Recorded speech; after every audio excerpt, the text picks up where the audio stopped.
the night away. They're twisting, twisting. Everybody's feeling great.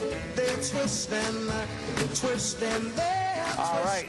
By the way, this is the D block, and I've come up from the E block. Now, the producers and my colleagues here on the panel said, please stop, Bob. Don't say the Rosa Parks thing again. So I've retired it as of right now. Y'all win. I won't say it again. Welcome back to the Five. I have something to vent about real quick. I'm real sick and tired of people not giving this president credit for anything under his administration. Osama bin Laden, al-Awlaki, and now Gaddafi have all been taken out of power. And instead of people praising him, some people, like Eric, think he should actually give back his Nobel Peace Prize. I'm sorry. You're so loud. It's crazy. I know I'm loud. That's the story of my life. Okay, Eric, you think you should give that the Peace Prize? I'm trying to figure out what the Nobel Peace Prize is. Obama gets it. Don't worry about it. You ain't gonna get 70,000 it. troops to Afghanistan. He uses the drones. By the way, I think the drone program is fantastic. I wish he would credit George Bush and say Bush was the one who's put all the infrastructure in place. Yes, is Obama using it? Absolutely. But two things. Number one, credit Bush. And number two, say, look, maybe Gitmo could stay open, and maybe we could use it and do some military tribunals. Would it kill him to agree to that, Bob? Let's just get him down one more time. Bob, can I make a point that yesterday I said exactly what you said, and I gave credit to President Obama. I do think he should not return the prize. He should re-gift it at Christmas to maybe Susan Sarandon. I think that would be nice. The great thing about Obama, though, all the things he's done, is that going to pave the way for the next president to do the same thing? And will the media give them that much slack, the kind of slack he's gotten with all the great drone strikes and leaving Gitmo open and killing all these horrible people? If there's a Republican president, will they get the same kind of accolades in the media as he did? I don't think Probably not. Yeah. I mean, he should never. The fact that he got a Nobel Peace Prize before he did anything was a little strange. We tried to open this segment by saying, is anybody willing to give him? Greg did. I did it yesterday. You did? Good. Thank you very much. And I don't think you should give it back. I think, let him have it. I don't think you should have got it to begin with. Okay, then Eric is the only turd at this table. Okay. Why am I? What do you get it for? What do you get what for? The Peace Prize. That's a good question. Because the speech in Cairo? Right, that's my point. That's it? That was it? I think even he was That surprised. was great. By the way, that was ingenious. Obama gives a speech in Cairo and then proceeds to spend the next 2.5 years blowing away radical Muslims. Do you get your kid in the corner and start saying, Obama, Obama, Obama, and all that? I mean, give it a break.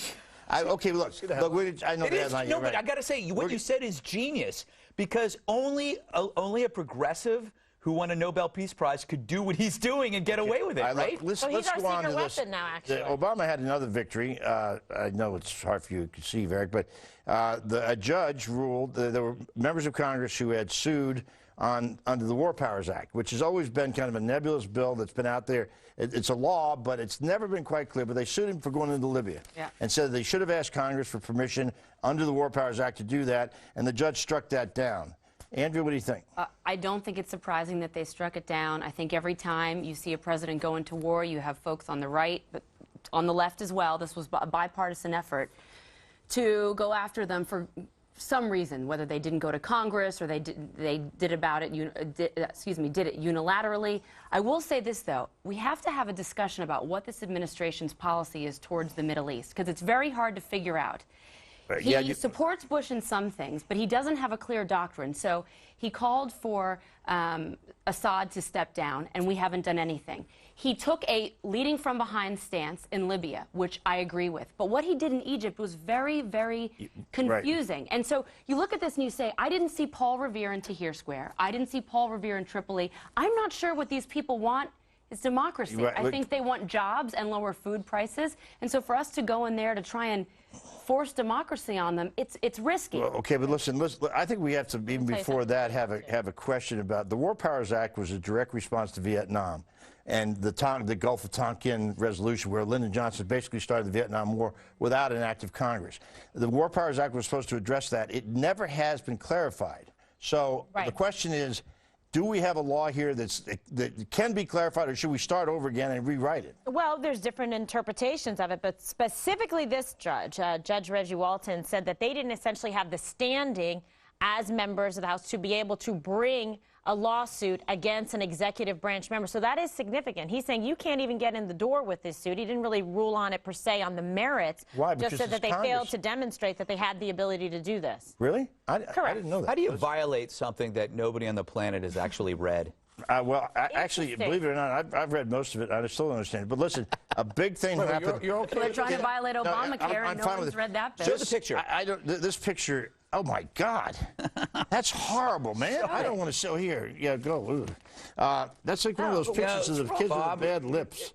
There it is. All right, there it is. It's more the headline than the picture. Yeah, okay, right. The Gaddafi killed by a Yankee fan. But now, look at the bottom part. What? Gunman had more hits than A-Rod. I see now. Look at this. We're in New York before City, or and our after audience, yesterday we got stopped by people from Chile who watched this show. And all of you New Yorkers, I'm sure this means something. The only thing I would say about the Yankee thing is if the Yankees done a little better job in beating the people they were playing against and not worrying about Gaddafi as much, they might still be in the playoffs. But they were a bought and paid for a team that was a lousy team. All right. Gaddafi's. All right, of course, so we can't say that in New York. Sorry. I'm not in New York. What are you doing? You're not? No, I'm from California. you going I'm a crazy? Giants fan. Am I going crazy? It I've seems started like that way. it. Yeah. No, I'm It's saying. more hits than A-Rod, but A-Rod was doing well when he was dating Cameron Diaz. Who's Fact. A-Rod?